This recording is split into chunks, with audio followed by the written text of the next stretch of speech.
Hello, everybody. Welcome back. Welcome back to another Sunday video. I'm so excited that you're here today.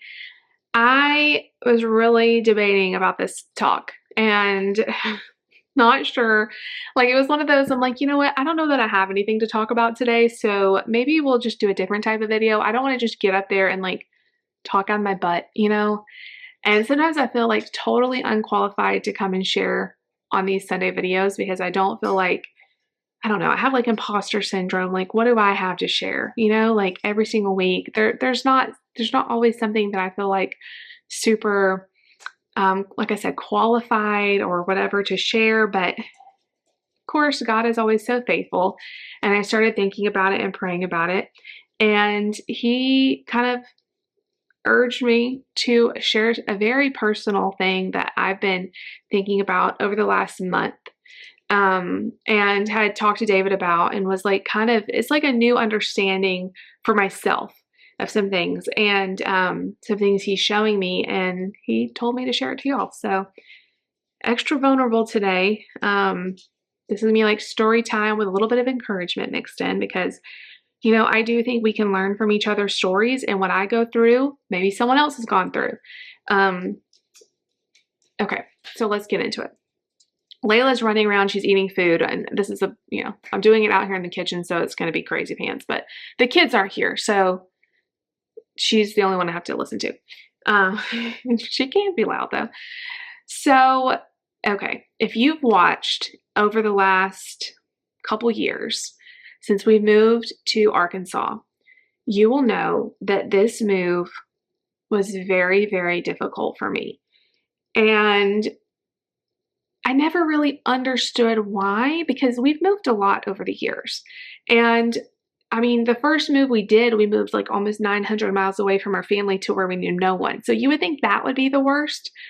And it was hard. Like every move we've done has been hard, but for some reason, this one has been extremely difficult. And I have kind of blamed it on maybe the people here weren't as friendly, which is not true. That was a lie. But I was just trying to like come up with ways, like maybe I don't fit in super well. Maybe the culture is different. Maybe just the vibe here in Arkansas is different than like the southern part that I don't know. Like I've been trying to think of any reason. Why has this move been so difficult for me? The first year I struggled so hard. I have been very honest about like going through a really bad depression and just feeling like I don't fit here. And I could not for the life of me figure it out. And just recently, God has been showing me that there is a big reason why it was hard. So when we moved to Indiana, that move was the easiest move. Okay. We had been living with my mom and dad. We had been waiting to buy a house and like find the next place for ministry we were going to be in after COVID and everything. Mark was a baby. As much as I love being with them and as much as I'm grateful that I had the opportunity, we had the opportunity to move in with them and save and all of that, we lost our home for 10 months. All of our home was packed into a garage for 10 months. I still can't hardly talk about that season without crying. It was very hard. And so when we got the job in Indiana, we were so excited. And so, yeah, it was hard to move away from family and there was definitely things we missed, but I jumped full force into that. I fell in love with the city. I fell in love with the schools. I saw everything with rose-colored glasses because I was so excited. I loved our house. I loved the city. I loved the restaurants. I loved the small town vibe of it. I loved that we got snow. Like I truly just embraced everything. And like I said, I saw everything with rose-colored glasses. We weren't even there. Well, we were there right at 2 years. And then everything happened to where we basically were told like we are moving in a different direction. It wasn't anything necessarily we did wrong. It just ministry, like God moved us basically. But because of that, I feel like I put this really strong guard over my heart because I didn't want to get hurt like that again. Moving from that house, gosh, was awful. It was awful. Like I still feel like that is my house.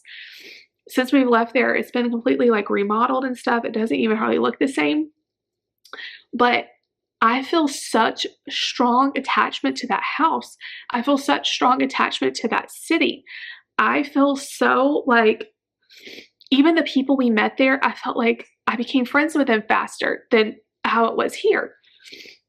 And I know now that it was because that I guarded my heart after that, because of how painful it was when we moved.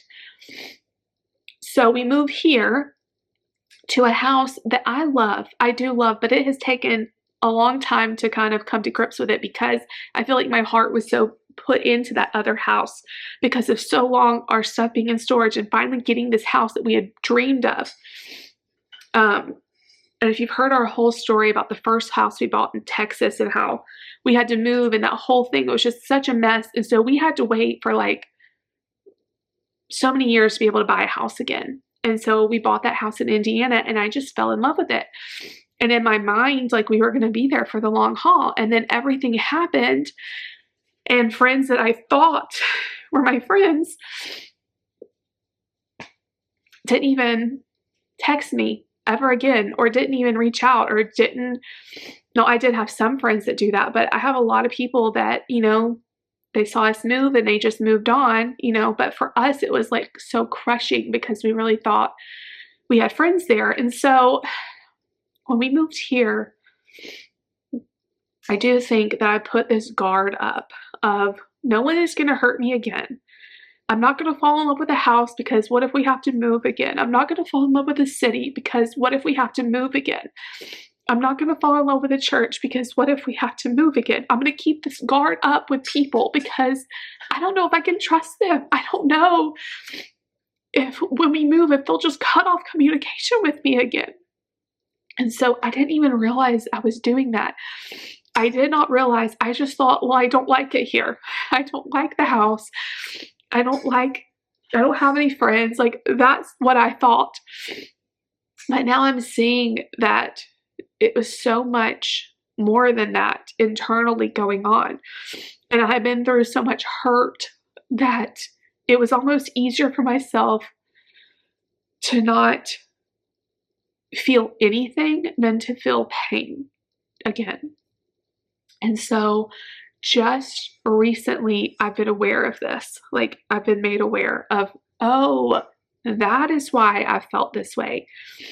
It wasn't because this isn't where we're supposed to be. That it wasn't because there's anything wrong with this house. It wasn't because there's anything wrong with this area. It's because of all the past trauma and the past hurt I have. I'm projecting on this. And where I went into Indiana with rose-colored glasses, I came here with, like, what is the opposite of rose-colored? Negative Nancy glasses, where I wanted to see every single thing wrong with this place, because I wanted to protect myself from loving it. And that's just brutally honest. The first thing that kind of tipped is how well the kids have done here. They are flourishing. They are flourishing. Nate is in the best place he's ever been. And that makes me love it here. Also, knowing that God moved us here, knowing that absolutely it was His will for us to be here, and I trust Him 100%, helps me to be okay with it, and helps me to go, you know what? Even if I don't understand all of it, even if there's a possibility I could get hurt in this situation, I trust Him. And I don't know if you can relate to any of this. Like I said, this is very much, I'm just kind of figuring out all of this.